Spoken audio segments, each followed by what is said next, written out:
Pues hoy no vamos a tener una reunión, una predicación orientada algo al libro de Mateo, que es el que estamos considerando, sino que vamos a, aprovechando que es el primer domingo del año, vamos a tener una cosita un poquito especial. El tema de este mensaje se llama actitudes para el nuevo año. Actitudes, nuevas actitudes. No sé, como que esto es como cuando empieza el mes de septiembre y la gente empieza a comprar coleccionables, ¿no? Habéis visto que a todo el mundo en el mes de septiembre le da por estudiar inglés y empiezan a vender cursos de inglés, construye tu propia casa de muñecas. Pues en el nuevo año todo el mundo también se carga de nuevos propósitos, ¿no? Quizás no sea tanto como aprender inglés, pero sí a veces son propósitos más que tienen que ver con tu vida, ¿no? La gente está un poco más sensible, más nostálgica, ¿no? Entonces piensan en el año 2011, cómo nos hemos portado, y como creyentes también pensamos un poco delante del Señor, ¿no? Hoy lo que hemos estado haciendo ahora, damos gracias al Señor por cómo Él nos ha cuidado el 2011, a pesar de las cosas que han pasado el 2011, y miramos hacia adelante también con esperanza en el Señor. Pero bueno, hay cosas que no dependen de nosotros, hay cosas que sí dependen de nosotros. Y lo que sí depende de nosotros son las actitudes con las que nos enfrentamos. Entonces, vamos a hablar de dos actitudes malas, no, malísimas, pero para que no las tengamos, para corregirlas. Vamos a hablar de la actitud de dos de mis antiversículos. O sea, todo el mundo tiene versículos favoritos de la Biblia, ¿no? Pues yo tengo antiversículos favoritos. Luego explicaré qué son los antiversículos, que son dos personas que tienen una actitud malísima, pero malísima. Es tan malísima que a mí me parece casi cómico, ¿no? Y de vez en cuando, incluso Mari y yo hacemos algún comentario cuando alguien está metido en una de esas actitudes. Esas dos actitudes son el victimismo, pensar que tú eres una víctima de todo lo que te pasa y lamentarte siempre, estar todo el día lamentándote de lo mal que estás. Y la otra actitud mala es el rencor, estar enfadado, pero enfadado, no enfadado de cualquier manera, enfadado hasta la muerte. Estas dos personas son Jacob y Jonás. Luego hablaremos en detalle. Bueno, pero estos son los ejemplos así más negativos, ¿no? Esas son actitudes viejas, actitudes que no tenemos que tener, el victimismo y el enojo. Pero hay actitudes que sí queremos cultivar. Y voy a daros tres, que son bíblicas, que tienen su apoyo bíblico, que son el contentamiento, el estar agradecido al Señor por lo que tiene, estar satisfecho, feliz por lo que el Señor te ha dado, el perdón, y esto tiene que ver también con el amor. El contentamiento, el perdón y también la esperanza. Bueno, si os fijáis, se parecen mucho a las tres virtudes teologales, ¿no? De las que hablan los estudiosos de la Biblia, ¿no? La fe, la esperanza y el amor. Bueno, pues vamos a empezar con las malas actitudes. Actitudes malas, malísimas. Esto no es para que señalemos a nadie, pero yo creo que en mayor o menor medida alguno ha caído en esto, en estas malas actitudes. Hemos dicho que son el victimismo y la otra el rencor sin límites. Bueno, si hay alguien que refleja mejor el victimismo, es Jacob en un momento de su vida. Bueno, la verdad es que al hombre le había pasado de todo. Hemos estudiado Génesis no hace mucho, así que lo recordaréis. Jacob había perdido a varios hijos. Había perdido a José, había perdido a Benjamín, y él pensaba que ya no le podía pasar nada más. O sea, que ya le había pasado todo lo malo que te podía pasar, ya le podía pasar. No sé si alguna vez te has sentido así. Yo hace varios años aprendí a decirle al Señor, Señor, ¿qué más nos puede pasar? Un año muy malo para la Iglesia. Fue un año que pasaron muchas cosas muy malas. Y ese año dije varias veces, Señor, ¿qué más nos puede pasar? Y cada vez que decía eso, como que pasaba una cosa peor. Así que me callé. Porque efectivamente, cuando tú le dices, a veces cuando tú dices, ¿qué más malo me puede pasar? Realmente te pueden pasar muchas más cosas malas, Así que dale gracias a Dios porque no te han pasado todas las cosas malas que te podían pasar. Bueno, pues Jacob en un momento dado dice en Génesis 42, en el capítulo 42 de Génesis, y el versículo 36 dice, Génesis 42, versículo 36 dice, entonces su padre Jacob les dijo, me habéis privado de mis hijos, José no parece, ni Simeón tampoco, y a Benjamín le llevaréis. Y ahora dice, como en el momento más dramático de una ópera, dice: contra mí son todas estas cosas. Fijaros, contra mí son todas estas cosas. Esto es victimismo. Esto es como decir, todo el mundo está en contra mía. ¿Alguna vez habéis oído eso? Todo el mundo está en contra mía. Mamá, el profesor me tiene manía. ¿Alguna vez habéis dicho eso? Jóvenes, mayores, es que el profesor me tiene manía. O mi jefe me tiene manía. O la policía me tiene manía. O señor juez, es que usted me tiene manía. Los semáforos me tienen manía. Todo el mundo me odia. Bueno, esto es victimismo. Cuando tú piensas así, estás en una mala actitud. Todo el mundo está en contra mía. Contra mí son todas estas cosas, como decía Jacob. Qué cosa tan mala, ¿no?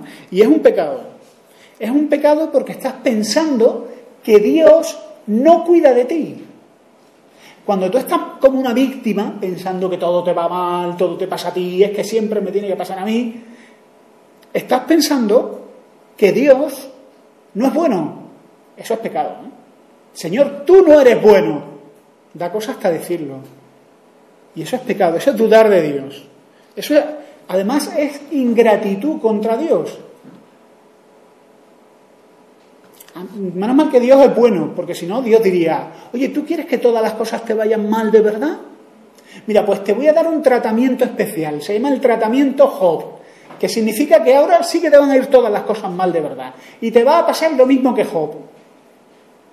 Entonces, a lo mejor dices con motivo: madre mía, sí que todo me va mal, pero a Dios gracias, todo no nos va mal.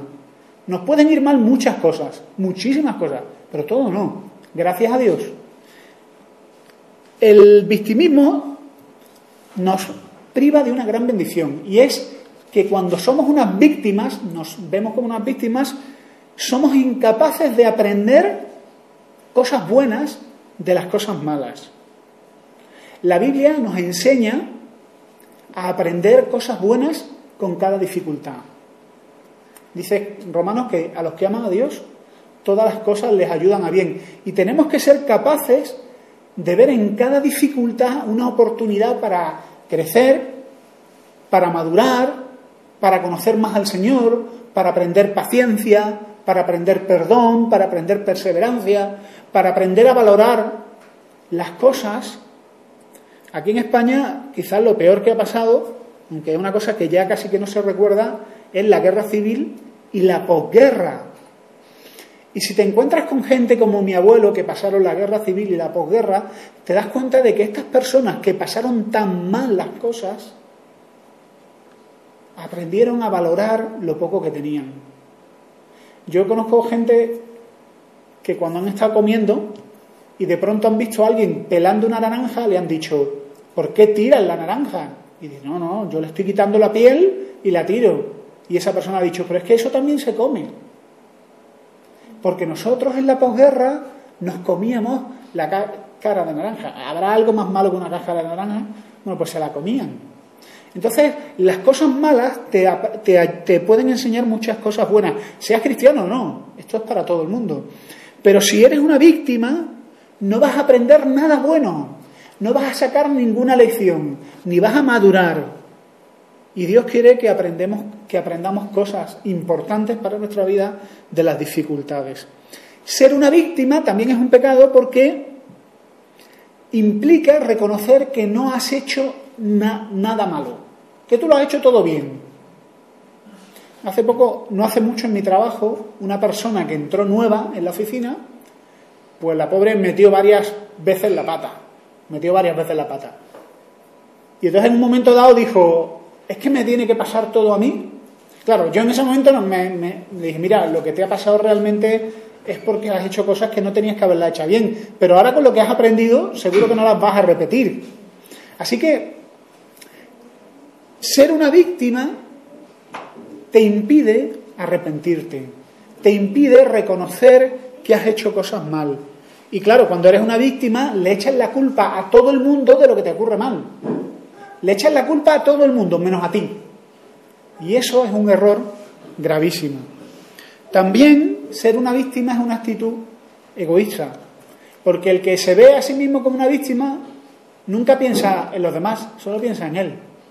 En él, en él y en él. El que vive como una víctima es ajeno al sufrimiento de los demás. Solo le interesa escuchar unos problemas, que son los que él cuenta. Si alguien llega contándole sus problemas, ¿sabéis qué hace la gente cuando la gente tiene esa actitud de victimismo y tú le cuentas tus problemas? ¿Sabes qué hacen ellos en vez de escucharte?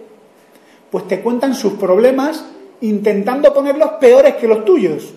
Estas personas, cuando tú eres una víctima, no tienes ninguna compasión por los demás. Ninguna. Oyes a alguien contando una desgracia y la actitud que tienes cuando eres una víctima es ¡bah! Este no sabe lo que es sufrir. A mí sí que, yo sí sé qué es lo que es sufrir. Y eso es no tener amor, es no tener compasión. Así que es bastante grave. Y una cosa también negativa de ser una víctima, de pensar como Jacob, contra mí son todas estas cosas, es que es una actitud pasiva. Ser una víctima no es una solución. Ser una víctima es sentarte en un rincón a llorar, pero no ponerte a trabajar para solucionar las cosas. Ser una víctima es simplemente lamentarte y esperar que las cosas se solucionen solas, o que venga alguien y te las solucione. Pero no implica remangarte y ponerte tú a trabajar. Así que ser una víctima es una actitud mala porque es una actitud pasiva. No es una actitud activa, es una actitud pasiva. Y Dios quiere que nos levantemos, que nos pongamos en marcha y que trabajemos y que dejemos de preocuparnos tanto por nuestros problemas y nos preocupemos por la gente que nos rodea, por los que están a nuestro alrededor, que trabajemos, que luchemos, que prosperemos y que mejoremos, en vez de sentarnos en un rincón a llorar. Entonces, una actitud negativa, estamos hablando de actitudes negativas, una es el victimismo. Y eso tenemos que dejarlo atrás, eso es el pasado. Otra actitud mala, hemos dicho, el rencor sin límites. Y aquí hay otro texto de la Biblia donde vemos al profeta más enfadado de todos. Oye, tenía sus razones, O sea, que lo que padeció este profeta no era poca cosa. Pero vemos seguramente uno de los enfados más grandes de toda la Biblia. Y es el profeta, ¿sabéis quién es? Jonás. Jonás, el pobre tenía mal genio. Tenía razones, porque los asirios no eran muy amigos de los israelitas, porque le habían hecho muchas cosas malas. Pero bueno, dice el relato bíblico en Jonás capítulo 4 y versículo 8, dice, Jonás capítulo 4 dice: y aconteció que al salir el sol preparó Dios un recio viento solano, y el sol hirió a Jonás en la cabeza, y se desmayaba y deseaba la muerte, diciendo: mejor sería para mí la muerte que la vida. Entonces dijo Dios a Jonás: ¿tanto te enojas, Jonás, por la calabacera? Era una planta que le daba sombra, y Dios le quitó la vida a la planta, y entonces ya Jonás no tenía sombra bajo la que guardarse, así que el sol le daba en la cabezota a Jonás. Y le dice: oye, ¿tanto te enojas por la muerte de la calabacera? Y Jonás respondió, y aquí viene el antiversículo de la Biblia. Bueno, es un versículo, pero es un antiversículo en el sentido de una actitud mala. Dice: mucho me enojo, hasta la muerte. Madre mía, ¿qué significa enojarte hasta la muerte? Significa pillar un berrinche tan grande, un cabreo tan descomunal, que te puedes morir del cabreo. O sea, significa reventar de cabreo, que te pongas colorado, se te salten los ojos de la órbita, que empieces a decir por tu boca barbaridades, cosas que no debías decir, a pegar patadas como un caballo para todos lados y reventar de cabreo y finalmente morirte de cabreo, porque eso es lo que quieres. Morirte del cabreo tan gordo que tienes. Mucho me enojo, hasta la muerte. Y dijo Jehová: tuviste tú lástima de la calabacera, en la cual no trabajaste, ni tú la hiciste crecer, que en espacio de una noche nació y en espacio de otra noche pereció. Y más adelante dice el Señor: ¿no debo yo tener compasión de toda esta gente? Y es interesante porque habla de la gente y también habla de los animales, ¿no? Y Dios muestra compasión por la gente, por los bebés, y luego dice en el texto de la Biblia y por los animales. Así que esto es una actitud muy mala. Vivir siempre cabreado. ¿Conocéis gente que viven siempre enfadados? A algunos parece que es lo único que les motiva, vivir enfadados. Es lo que les hace levantarse por las mañanas. Y si hablas con ellos siempre tienen alguna guerra pendiente contra alguien. Es el cabreo, la gasolina que les mantiene vivos. El cabreo les pone como motos, es su droga. Y claro, no, el cabreo... Hombre, es mejor estar cabreado que deprimido, si os digo la verdad. Pues es más fácil quitarte el cabreo que una depresión. Pero tampoco Dios quiere que vivamos enfadados. Y enfadados hasta morirnos.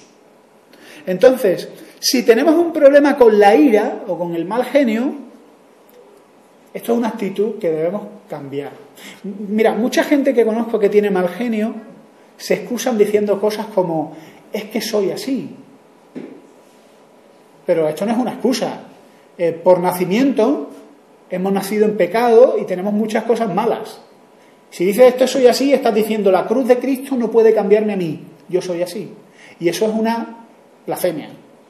Eso es decir, Dios no tiene poder para cambiarme a mí. Yo soy así. No. O, bueno, yo es que tengo un genio muy rápido, pero luego soy bueno en el fondo. En el fondo es que soy muy noble. No, amigo, eres bastante cruel. Pegas patadas a todos lados y cuando se te pasa el cabreo, luego vas y dices, hombre, vamos. Pero ya has dejado herida a tu alrededor un montón de gente a la que te has liado a coces con ellos. Entonces, no es excusa. No podemos vivir con un genio fácil de despertar, pero tampoco podemos vivir con una ira que nos dure semanas, meses o años. Personas que viven enfadados y el enfado no le dura, como dice la Biblia, que debería durarte. Hombre, no es malo enfadarte, ¿eh? No es malo enfadarse. Enfadarte por las cosas buenas es bueno. Y Dios se enfada, pero su ira es santa. Ahora, la ira del hombre dice la Biblia que no obra la ira de Dios. Y muchas veces nosotros pensamos que nos llenamos de ira santa, pero en realidad lo que tenemos es un berrinche y necesitamos tranquilizarnos, o si fuéramos niños, que nos dieran 2 cachetes y que se nos pasara el berrinche. No es ira santa, es ira humana. Pero enfadarse en sí no es malo, cuando te enfadas por algo noble y por algo bueno. El problema es enfadarte y perder el control, perder el dominio propio, que es uno de los frutos del Espíritu Santo, y Dios no quiere que pierdas nunca el dominio propio. El problema es que el enfado te dure días, semanas, meses o años. Así que tenemos que alejar de nosotros el enojo y confiar en el Señor. El Señor dice en Hebreos 13, dice, mía es la venganza, dice el Señor, yo daré el pago. El Señor es el vengador, no nosotros. No pretendas echarle una mano al Señor, el Señor lo va a hacer mejor que tú, siempre. Entonces, el enojo es una actitud que es un pecado, porque varias cosas. Primero, porque desconfía de Dios y de la justicia de Dios. Porque le está diciendo a Dios, Señor, tú no tienes interés por solucionar estas cosas, pero yo sí, así que déjame hacerlo yo, que me voy a liar a tortas y voy a poner orden en tu mundo, Señor. Esto no es sano, esto es pecado. Culpar a Dios de no hacer las cosas cuando tú crees que deberían de hacerse y en el tiempo que tú crees que deberían de hacerse, eso es ponerte tú en lugar de Dios. Culpar a todo el mundo, pero creer que tú estás libre de culpa. A veces el que vive con ira suele ser muy intransigente con los errores de los demás, pero disculpa y es muy generoso consigo mismo. Y esto es un error. Al pedir el castigo para los demás, él está olvidando que él necesita perdón, que él también está necesitado de perdón. Y también ignora que el verdadero ofendido por cada pequeña injusticia y por cada gran injusticia es Dios. Dios es el ofendido cada vez que pecamos y cada vez que se comete una maldad. Pero bueno, estas son 2 actitudes que nosotros no queremos tener nada que ver con ellas, que son el victimismo y el enojo. El pensar que tú eres un imán para la mala suerte, que eso no existe, y que eres una víctima de todos, que todos te tienen manía, y lo otro es el enojo, ser alguien de grandes berrinches. Pero bueno, vamos a lo positivo. Y vamos a ver 3 cosas positivas, que son el contentamiento, el perdón y la esperanza. El contentamiento, el perdón y la esperanza. Lo primero, voy a leer en Filipenses 4:11, si tenéis vuestra Biblia, lo podéis leer, dice: he aprendido a contentarme, cualquiera que sea mi situación. Y esto lo dice el apóstol Pablo, que en su ministerio podía pasar por periodos de hambre, por periodos de cárcel o por periodos de abundancia y de mucha bendición donde él tenía sus necesidades cubiertas. Y entonces él dice, mira, a veces tengo y a veces no tengo. Y lo que he aprendido de parte del Señor es a estar feliz y satisfecho, a estar contento y agradecido. A veces que tengo muy poquito y a veces que tengo suficiente. Y sea cual sea mi situación, estoy bien. La palabra contentamiento en el original es autarqueia. Autarqueia. Y la idea es no estar atado a las circunstancias, no depender de las circunstancias. No tiene nada que ver con lo que decían los estoicos del dominio, una técnica de control mental. El contentamiento no es el yoga, ni las técnicas de relajación, ni nada de eso. El contentamiento es estar satisfecho y disfrutar de lo que Dios te da en cada momento, sea mucho o sea poco. La clave del contentamiento también está en confiar en Dios. Confiar en Dios. Saber que Dios controla las circunstancias, que Dios es soberano, que Dios es bueno, que tiene propósitos para ti y que tiene poder suficiente para cumplir sus propósitos en tu vida. Que Dios ha visto el final de todo y sabe que el final de esta historia acaba bien, porque Él controla la historia. Yo creo que hay un versículo que expresa muy bien el contentamiento, que es, este sí es un versículo de una actitud a seguir, que es la actitud de José. Recuerdo cuando estudiamos el libro de Génesis, me hubiera gustado dedicarle más tiempo a José. José sufrió de todo. ¿Os acordáis de la vida de José? ¿Qué le pasó a José? Sus hermanos lo odiaban. Bueno, dices tú, sus hermanos lo odiaban. Todos los hermanos se odian. Bueno, en algún momento de su vida, ¿no? A veces se odian los hermanos, seamos sinceros. Pero para matarse, hombre, pues a él lo querían matar. A José, sus hermanos, lo querían matar. Y bueno, y no lo mataron porque uno tuvo una mejor idea, que, oye, ¿para qué vamos a matarlo? Vamos a venderlo como esclavo, sacamos un dinerito. Entonces, él sufrió estar lejos de su familia, sufrió la injusticia, que lo acusaran en falso, sufrió de todo, sufrió el rechazo, sufrió el no ver a sus padres, sufrió el que él amaba a su hermano y sus hermanos lo odiaran, sufrió de todo, pero al final de su vida, dice en Génesis capítulo 50, versículo 20, dice, vosotros pensasteis mal contra mí. Le dice a su hermano, vosotros teníais malas ideas. Vosotros teníais malas ideas. Dice, pero Dios lo encaminó para bien. Y aquí lo que está diciendo, esto es contentamiento, esto es confiar en Dios. Mira, a mí me ha pasado muchas cosas malas, pero al final el Señor, no sé cómo lo ha hecho, que lo ha hecho para bendición y para traer salvación y para traer vida. Pero para decir esto tú tienes que primero conocer a Dios, conocer la Biblia y segundo confiar en el Dios de la Biblia. Para tú vivir en esta actitud tienes que ser capaz de sufrir y en medio del sufrimiento, de la enfermedad, de la pérdida, del dolor, de la tristeza, de las lágrimas, decir, Señor, lo estoy pasando mal, pero yo confío en ti y yo sé que tú controlas la historia y tú controlas mi historia y tú vas a hacer que esto acabe bien y que esto que yo estoy sufriendo va a ser para bendición. Esto es contentamiento.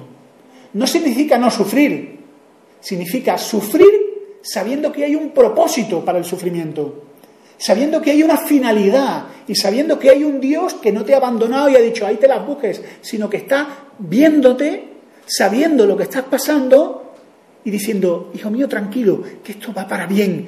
Esto está como la historia de José. Esto tiene un final y un buen final. Eso es contentamiento. También contentamiento es estar satisfecho y agradecido con lo que Dios te ha dado. en lugar de desear lo que ves por la televisión y que otros disfrutan. No es codiciar, es decir, yo no tengo lo que otros tienen, tengo lo que Dios me ha dado y estoy feliz con lo que Dios me ha dado. Y lo disfruto. El contentamiento te permite disfrutar de lo que Dios te ha dado. Si Dios te ha dado una naranja para cenar, es disfrutar de la naranja y no pensar, podía tener pavo. Qué bien estaría ahora un pavo, ¿verdad? Qué rico es el pavo. No, es disfrutar de lo que tienes ahora y estar satisfecho, irte a la cama feliz, sabiendo que lo que Dios te ha dado es lo que quiere para ti. Y esta actitud te permite disfrutar de tu relación con Dios. Mirad, cuando alguien no tiene contentamiento, difícilmente, si no imposible, puede tener una relación con Dios. Tú no puedes tener una relación con Dios si te dedicas a decirle a Dios, Dios, tú eres malo, eres rácano, no eres generoso. Tú estás viendo que estoy sufriendo y te da igual. Tú no puedes tener una relación con Dios si vives en una actitud de ingratitud. Señor, me diste naranja, pero yo desprecio la naranja. Yo quiero otra cosa. Si tú desprecias lo que Dios te da, no vas a tener relación con Dios. No estoy diciendo que se pierda la salvación, te estoy diciendo que lo que se pierde es la comunión.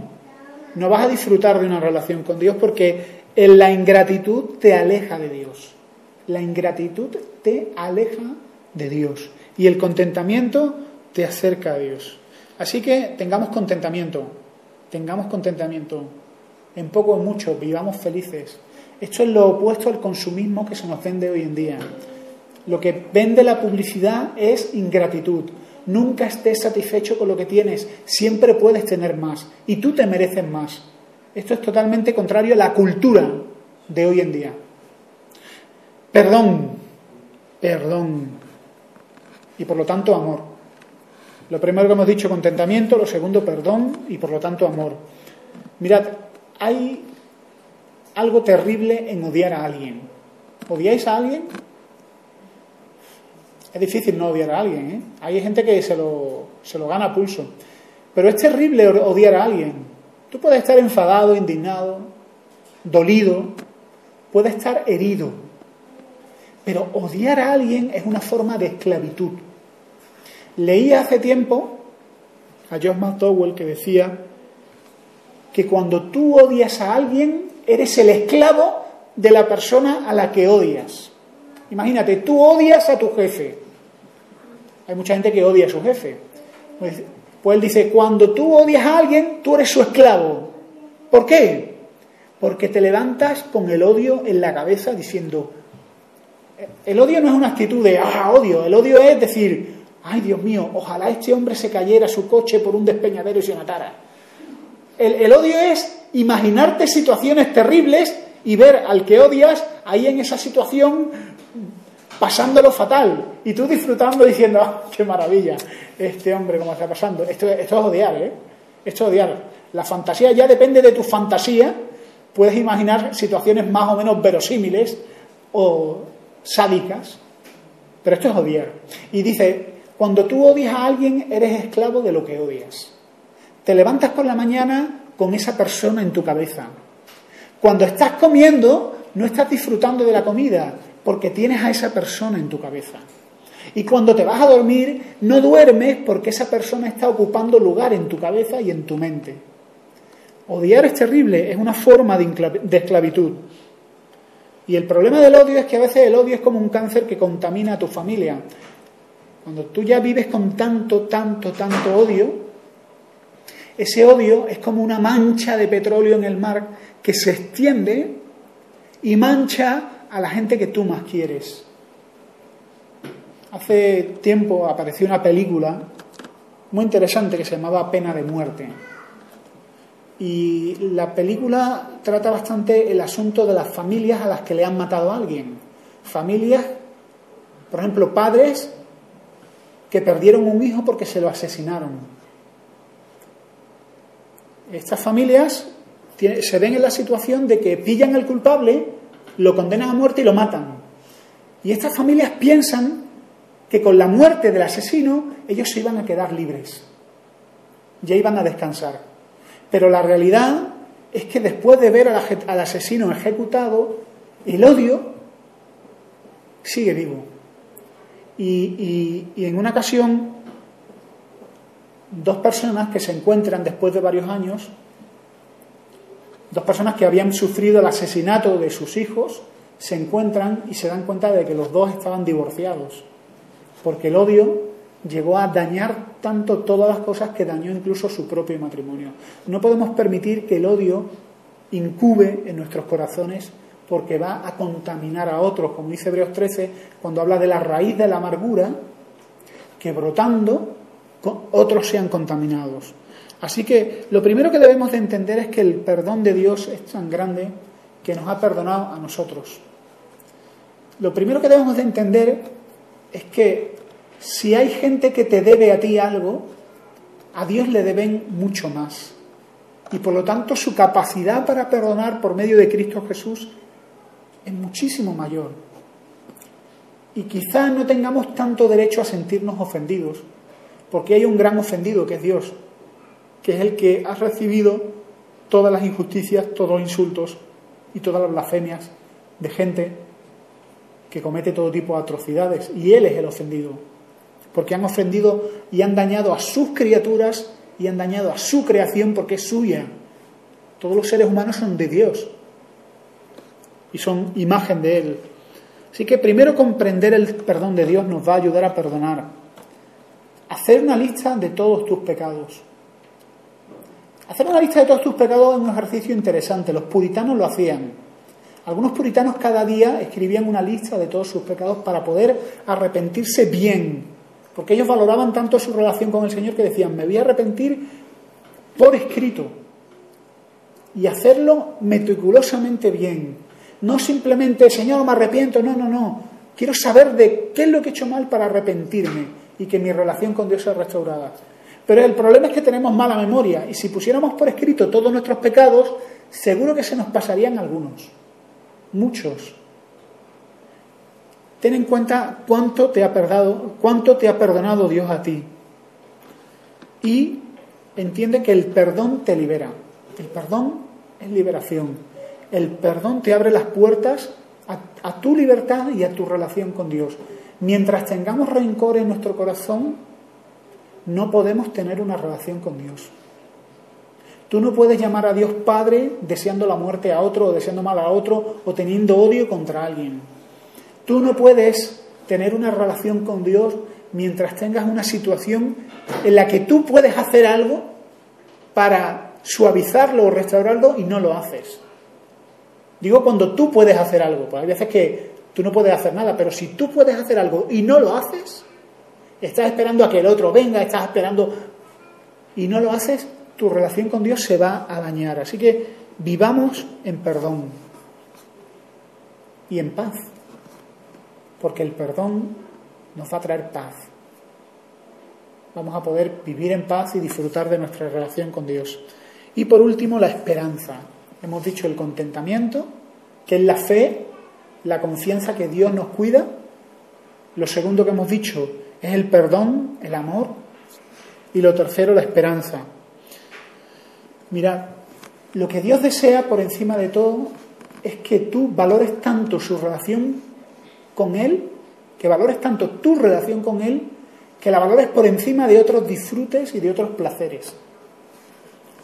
Dice 1 Corintios 1:8, fiel es Dios por el cual habéis sido llamados a la comunión con su Hijo Jesucristo. Es decir, lo que Dios desea es que tú tengas una relación con Él, que le llames Padre, que ores, que leas su palabra, que te acerques a Él, que le busques, que le cuentes tus problemas, que le escuches, que le obedezcas, que le temas, que le sirvas, que disfrutes de su amor. Dios desea que tengas una relación con Él. Y yo creo que hay una cosita que nos falta para crecer en nuestra relación con Él, aparte de lo que he dicho antes, y es la esperanza. La esperanza. La esperanza nos va a llevar a disfrutar con más deseo de Dios. ¿Piensas a menudo en el cumplimiento de las promesas de Dios? ¿Piensas a menudo en que en un momento de la historia Dios va a intervenir y va a decir punto final, yo soy el alfa, la omega y vengo en este mundo para gobernar y reinar. El cristianismo se diferencia de otras religiones en que muchas religiones piensan que la historia es cíclica, ¿no? El hinduismo, el budismo, naces y mueres, ¿no? Y estas religiones piensan que la historia no es una línea, sino que es algo que empieza y acaba. Y mueres y renaces, y vuelves a la vida. Pero en el cristianismo no, en el cristianismo pensamos que la historia es lineal. Tiene un principio, que empieza en el libro de Génesis, en el principio dijo Dios, pero tiene un final, que viene en el libro de Apocalipsis, que es cuando Jesús entra en la historia con violencia para gobernar, y dice la Biblia, para quebrar las naciones. Para ser rey, pero no solo rey, sino rey de reyes, para establecer un reino en esta tierra y para gobernar y para cumplir sus promesas. Mirad, a veces pensamos en la salvación en términos muy sencillos y muy pobres. ¿Qué es la salvación? Y alguno diría, bueno, la salvación es que Dios perdona nuestros pecados. ¿Ok? Dios nos perdona, ya no vas al infierno, vas al cielo. Pero esa es una definición muy pobre. La salvación es algo mucho más rico y más completo. La salvación no solo tiene que ver con la salvación de la pena del pecado, también tiene que ver con la salvación del poder del pecado en tu vida, con vivir en santidad, poder vivir libre del pecado y de la esclavitud del pecado. Pero también la salvación tiene que ver con el fin de la presencia del pecado, con la resurrección de los muertos, con la vida futura, con la vida eterna, con la reconstrucción y la futura, ya no regeneración, sino nuevos cielos y nueva tierra, con el reino de Dios real, no metafórico, no una cosa en plan poética que te la explican y no entiendes. Yo tenía un profesor de religión que nos hablaba mucho, tenía un buen profesor de religión en primero de BU. Era un sacerdote y un hombre extraordinario. Este hombre nos animaba mucho a leer la Biblia. Y era sorprendente. Nos animaba a leer la Biblia. Y lo primero que nos dijo es, lo primero que tenéis que hacer es compraros un Nuevo Testamento. Y todos nos compramos un Nuevo Testamento. Lo único que no me gustaba de él es cuando hablaba del reino de Dios. Hablaba del reino de Dios y tú después de escucharle te quedabas con la idea de que no te habías enterado de nada. Era algo tan espiritual. No, pero el reino de Dios tiene que ver con el reino de Dios, con el gobierno de Dios, primero en la vida de las personas, pero también en la tierra. Y esto forma parte de la salvación. Hay promesas, hay cosas que Jesús ha ganado en la cruz que todavía no las tenemos. Y no las tenemos no porque Dios no sea fiel, sino porque Dios las va a hacer en el futuro. La resurrección. Eliminar el mal y el pecado de esta creación. Esto todavía no lo hemos visto, pero Dios lo va a llevar a cabo. Y esto es la esperanza, y tenemos que crecer en la esperanza. Tenemos que crecer en esa esperanza futura. La esperanza tiene que ver con que Dios tiene un propósito en todas las cosas y que lo cumplirá. La esperanza tiene que ver con que todo nos ayuda para bien, que el dolor, la enfermedad, el sufrimiento no son nuestros enemigos, sino nuestros aliados, y que Dios los utiliza para enriquecernos. La esperanza tiene que ver con que Jesús es el verdadero rey. Él es el rey. Los cristianos en Roma se metían en problemas porque decían, es que realmente el rey es Jesús. Y eso, claro, a los romanos no les hacía mucha gracia. Pero ellos decían, no, es que yo creo que Jesús es realmente el rey. Y no lo decimos solo en un sentido espiritual. Es decir, el rey de mi vida, no. Es que yo creo que el rey de España y el rey del mundo es Jesús. A él le pertenece el gobierno y el dominio y el imperio. A él le pertenecen. No estoy llamando a la anarquía, lo que estoy diciendo es que Dios permite esta situación ahora.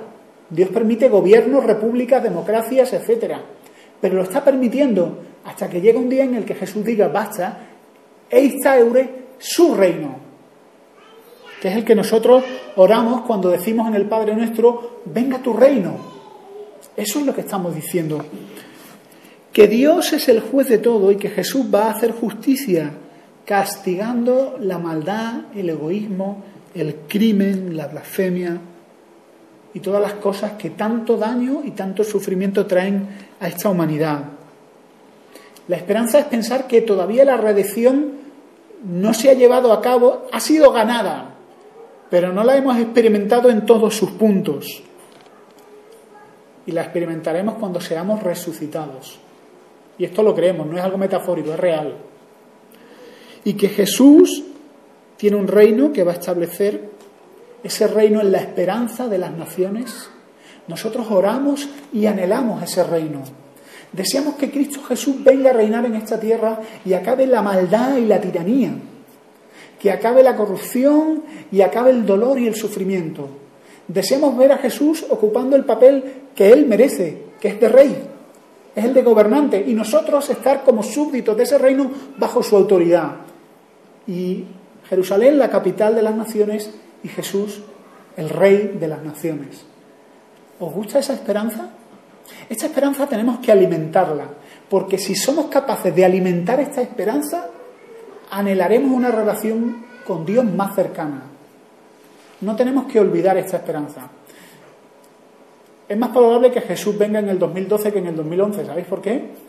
Bueno, porque el 2012 ya ha pasado y evidentemente no ha vuelto. Con lo cual ya las posibilidades se van reduciendo. Esto es una cosa estadística, ¿eh? Así que podemos mirar al futuro con esperanza porque anhelamos el reino de Dios. Contentamiento, perdón y esperanza. Que esas actitudes sean las actitudes para este año y para toda nuestra vida. Amén.